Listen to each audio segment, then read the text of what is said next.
Sejauh ini ada dua sebab paling lazim kenapa kita tidak bisa menambahkan nomor telepon atau nomor HP untuk akun YouTube kita. Baik lewat PC atau komputer, lewat laptop maupun lewat HP. Pertama, karena terjadi error. Error itu bisa disebabkan karena koneksi jaringan yang kita gunakan lagi bermasalah. Sistem perangkat kita sendiri lagi bermasalah, atau karena jumlah antrian orang yang juga melakukan hal yang sama seperti kita di seluruh dunia, lagi padat. Dan bisa juga kebetulan ada gangguan pada server Google sebagai pusat sistemnya.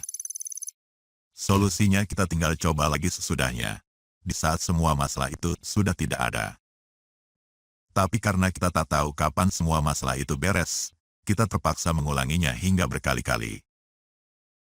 Kedua, bisa juga karena nomor HP itu sendiri yang tidak bisa ditambahkan ke akun YouTube kita. Karena sebelumnya nomor itu juga sudah pernah ditambahkan ke akun YouTube yang berbeda. Baik untuk akun YouTube kita sendiri maupun ke akun YouTube orang lain. Karena Google sebagai pusat sistemnya, secara resmi memang membatasi, satu nomor itu hanya bisa ditambahkan ke beberapa akun saja. Walaupun hingga kini saya belum menemukan rilis resminya untuk berapa akun maksimalnya.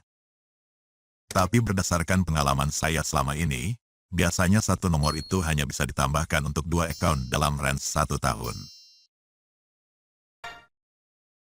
Setelah masuk ke tahun berikutnya, baru nomor yang sama bisa ditambahkan lagi ke akun Google yang berbeda. Jadi solusinya kita tinggal pilih. Mau menunggu berakhir batas waktu 1 tahun dulu, atau menggunakan nomor HP lain yang berbeda.